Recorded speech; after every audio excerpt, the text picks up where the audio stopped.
Gusto kayo mga kapatid, dito ko ngayon sa bahay nila Francis, aka vlogger ng Pinas. Ito yan, yayain ko siya mag-vlog. Vlogger kami. Tignan natin kung anong ginagawa. Sana hindi siya busy. Ginagawang kakaiba yun. Gulatin natin. Sis, ginagawa ko sis. Ba't may kakaiba kang ginagawa dyan? Oo, gilinis ako ng ilong. Ha? Laki naman ang bumbilya mo sis. Okay ba? Vlog tayo? Vlog tayo. Vlog tayo. Boy, meron akong kwento! Parang kulang ha. Kuha tayo isa. Andito na ako. Dalawa na kami. Dalawa na talaga. Pero parang kulang talaga eh. Baka boy, pupuntihan ako. Pangit din ang lugar natin. Tara, liba tayo. Okay, ganito magsisimula na tayo ha. Bali, ikaw, doon ka sa likod. Babasagin mo ako. Alam mo na linya mo. Di boy, ano bang sabihin ko? Kwento mo sa pagong. Kwento mo sa pagong. Kayo girls, pwesto kayo sa likod ha. Okay? Magsisimula na tayo ng vlog. Okay? Okay.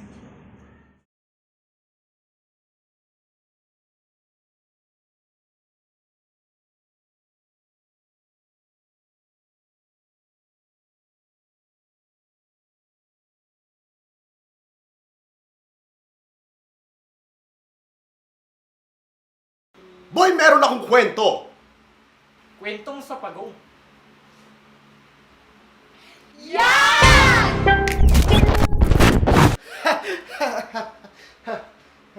Asan yung mga lintik na yun? Hoy! Asi! Kai! Jo! Asan yung mga lintik na yun?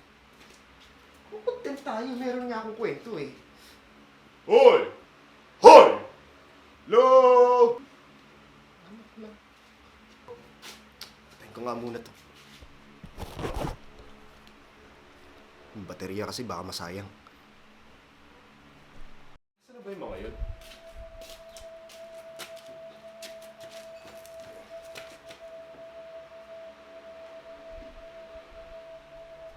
Contact na. May contact ba ako dun?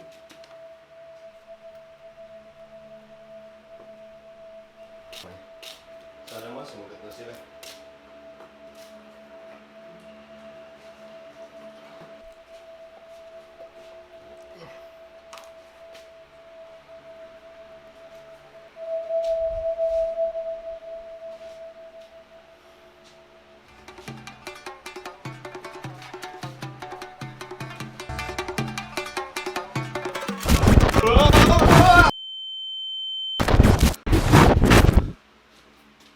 Saan yung mga yun?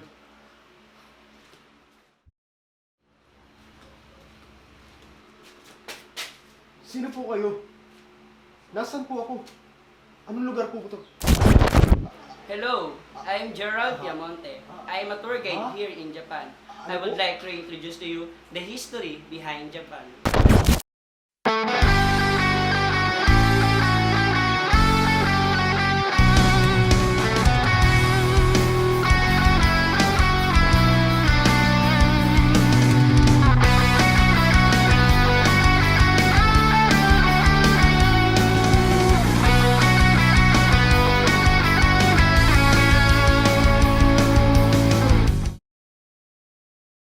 Early history of Japan. Japan was nearly dominated by the warrior class, which are the samurai, the shogun, and the military cliques. In 8th and 12th century, the Fujiwara family dominated the emperors. Nara was then the first capital, and the lifestyle followed Chinese culture. During the Heian era, which followed the Fujiwaras, Japan's local civilization flourished. Lady Murasaki, the greatest Japanese woman novelist, wrote during this period. At this time, Japan was controlled by two military clans, the Taira and the Minamoto. The capital was moved in Kyoto in 794.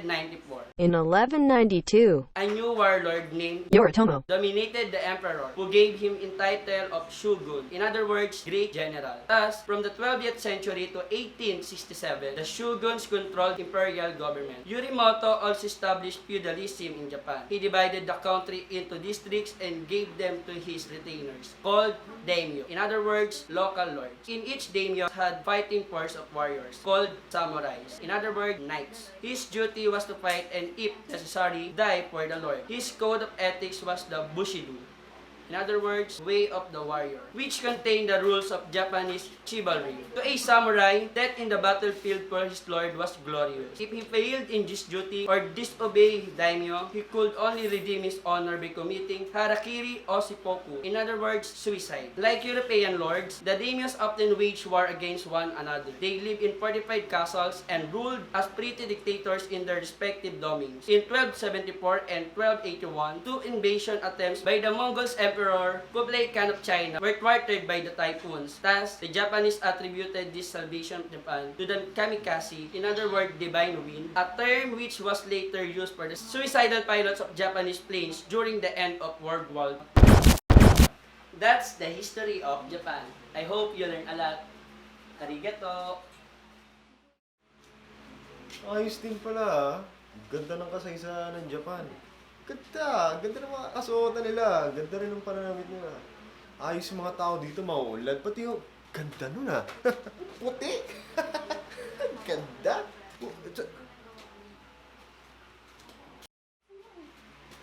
Kailan? Jo, ba't nandito rin kayo?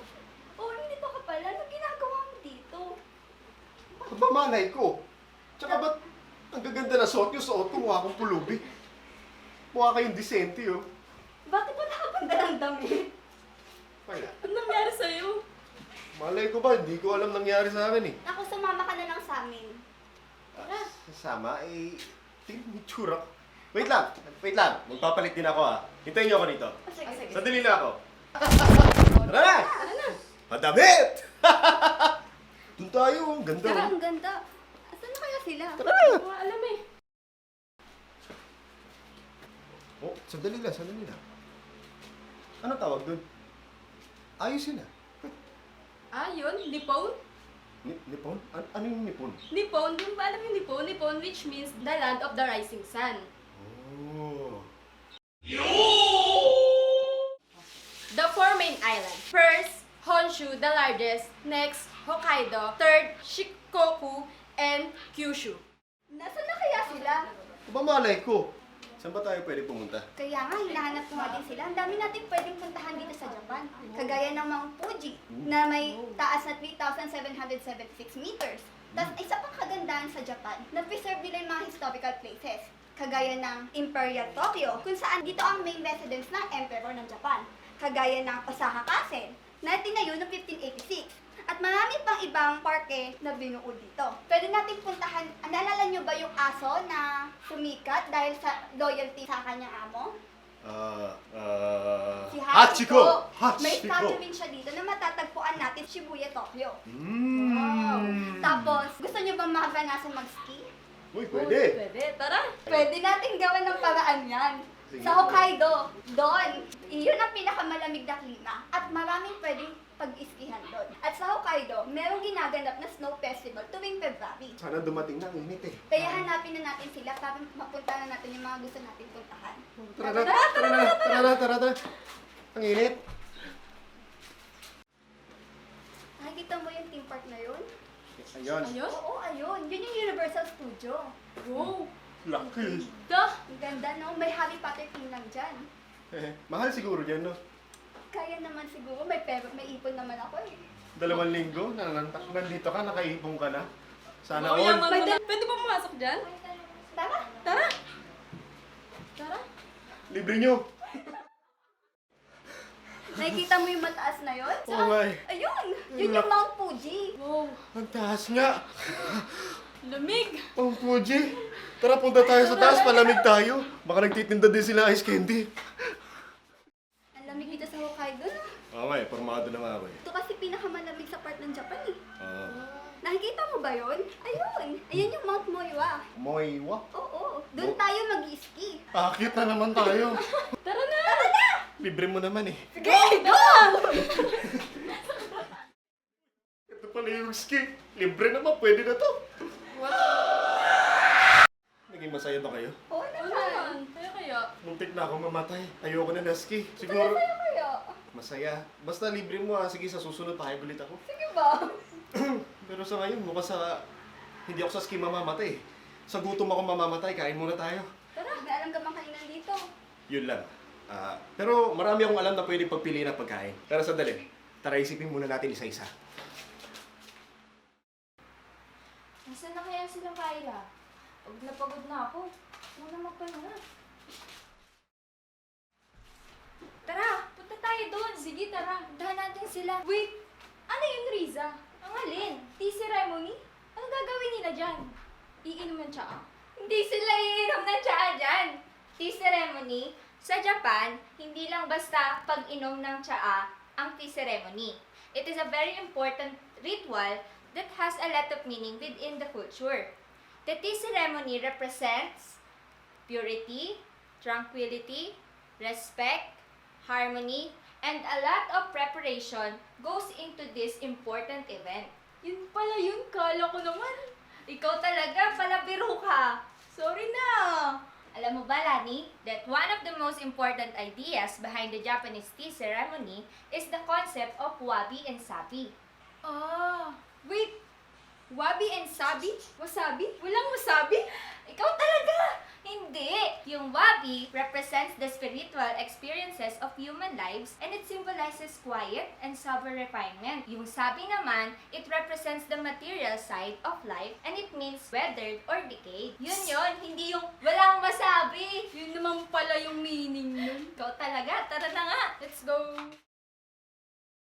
Gusto niyo pa ba ng additional information? Narito ang iba pang impormasyon tungkol sa music ng Japan. The history of music in Japan is rich and varied from its traditional folk music to J-pop's global takeover. Sa traditional Japanese music, it usually refers to Japan's historical folk music which have two forms na nare-recognize sa older forms, which are shomyo or Buddhist chanting and gagaku or theatrical court music. Shomyo is a ritual music sung in a Buddhist ceremony by a group of Buddhist monks. Literally translated of the word shomyo combines the characters for voice and wisdom. Gagaku is the oldest of Japan's musical traditions and include dances and songs in two styles. Kigaku, which is instrumental music, and Seigaku, a form of vocal music.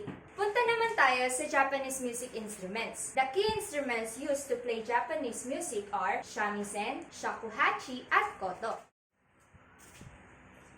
Dami mo namang alam, Riza. Ba't di mo ako gayahin? Isang actress. Alam mo ba, gusto ko mag-perform sa kabuki. Ano yung kabuki? Kabuki is a traditional Japanese form of theater with roots tracing back to the 8th Edo period. Kabuki is an art form rich in showmanship, usually based on historical events, warm-hearted dramas, moral conflict, love stories, and tales of tragedy of Conspiracy. and other well-known stories. Wait, asa na si Risa? Ayun! Girl, wait lang! Andiyan ka pala, Riza. Ikaw talaga ang hilig mo mang iwan. Hindi naman. Ay, Rina, andiyan ka pala. Oo, hinahanap ko nga sila. Kaya nakita niyo ba? Ay, hindi eh. Tara, hanapin natin. Yan. Tapos sabi naglalakad ay papaliwanag ko sa inyo kung ano yung Shintoism. Sa Shintoism, naniniwala ang mga Hapon na ang lahat ng bagay na may buhay katulad ng mga halaman, hayop, at mga bulaklak ay mayroong kanya-kanyang mga Diyos o tinatawag nila na kami. Walang kami! Ngayon naman ay ang tradisyonal na kasuotan ng mga Hapon.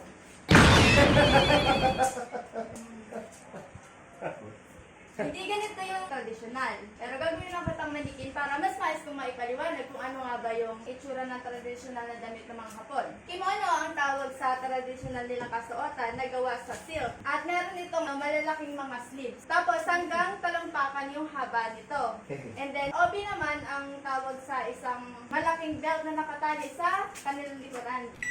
Karaniwan sinusuot ang kimono tuwing kasal, graduation, at iba pang espesyal na okasyon. Kumpara sa western dresses, ang kimono ay limitado lamang at paggalaw at ito ay kumakain ng mahabang oras bago maisuot ng maayos. Yung kata naman ang tawag sa mas madali at magaan na suotin para sa mga bata o matatanda. Ito ay sinusuot din tuwing merong mga piyesta at iba pang mga espesyal na okasyon. Uy, tibigan mo na lang. Huh? Wakarimasu! Ano sinasabi? Hindi ko maintindihan. Tawagan na nga sila, ika. So yun no, At ang ating pag-uusapan ay tungkol sa political system ng Japan. The politics in Japan are conducted in a framework of a multi-party bicameral parliamentary representative democratic constitutional monarchy kung saan na ang emperor ay nasa head of state, ang prime minister naman ay head of the government at ang head of the cabinet which direct the executive branch. So sa ngayon may 4 na polity type ang Japan. Una ay ang unitary, pangalawa ay ang parliamentary, pangatlo ang constitutional, at ang pang-4 ay monarchy, kung saan ang legislative power is vested in the national diet, kung saan binubuo ito ng mga House of Representatives and the House of Councilors, habang ang judicial power naman is vested in the Supreme Court, and the lower courts and sovereignty is vested in the Japanese people by the Constitution. At ang Japan ay kinoconsider as a constitutional monarchy with a system of civil law. National Diet Building is located at Nagacho, Chiyoda, Tokyo. Sa konstitusyon ng Japan, ang kahulugan ng isang pagiging emperor ay maging isang simbolo ng kanilang state at isa rin siya instrumento upang magkaisa ang taong bayan sa loob ng bansang Japan. He performs ceremonial duties and holds no real power. Political power is mainly held by the Prime Minister and other elected members of the Diet. The chief of the executive branch, the Prime Minister, is appointed by the Emperor as directed by the Diet. So, yun na nga ang political system ng Japan. So, mag-i-edit muna ako ha. Mayroon akong 5 na maaaring rekomenda sa inyo para tikman dito sa Japan. 5 Japanese traditional food. Halina, tikman natin! Uy, ikaw, nakapula. Nagugutom ka na ba? Unahan na nga kita kumain. Baka di ako makakain dahil sa'yo. Sushi! Sushi ang una nating titikman. Pero bago yan, alam nyo ba na sushi usually refers to a dish of pressed vinegared rice with a piece of raw fish or saltfish called a neta on top. Sushi is generally eaten with a soy sauce and wasabi, but those who aren't too fond can ask for sabi nuki, meaning without wasabi. Oishi! Ang susunod natin ay sashimi. Sashimi is another must-try food similar to sushi but without the rice. Sashimi is raw fish sliced into easy-to-eat pieces. The high quality of the fish caught in all regions of Japan makes it a great choice no matter if you are visiting Tokyo, Kyoto, or anywhere else in Japan. Sashimi is typically eaten with soy sauce for flavoring. You can also add a dot of wasabi to the top of the sashimi for extra heat. Nilalasahan ko na naman yung wasabi.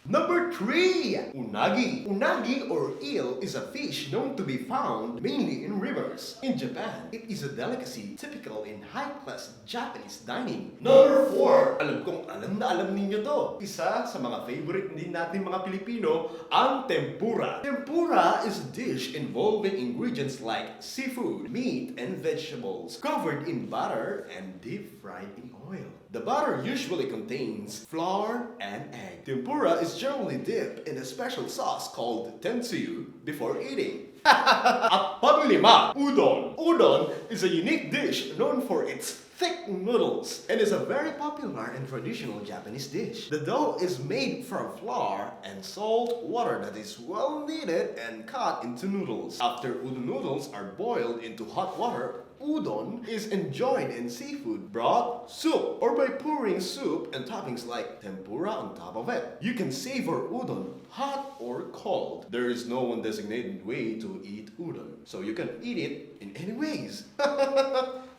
Imagine that. Makakain nga ng udon.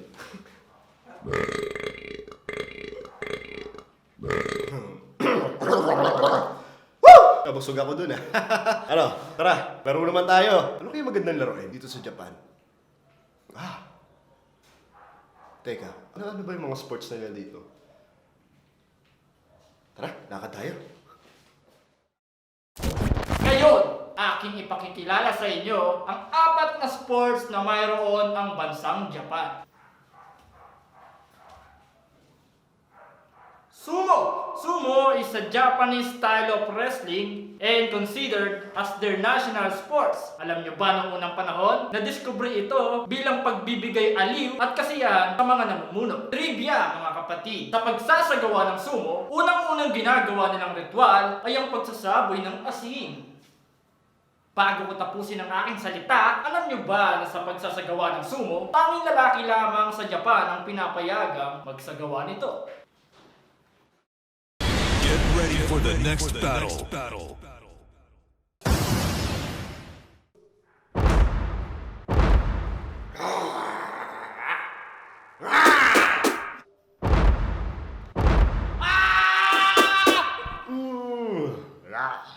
Ang brutal naman pala ng sumo na to. Number 2, karate. Sino ba namang hindi makakakilala sa sports na karate? Ito ay nagmula sa Japan. Tama ka kapatid. It is a Japanese word for empty hands. Ito ay nagmula sa Okinawan Island at ginagamit ito bilang self-defense. Nagsimula ang karate nung sinasakop ang bansang Japan ng mga dayuhan. Ginamit ang karate bilang panlaban sa mga dayuhan nung sila ay pinagbawalang gumamit ng anumang uri ng armas. Number 2, karate.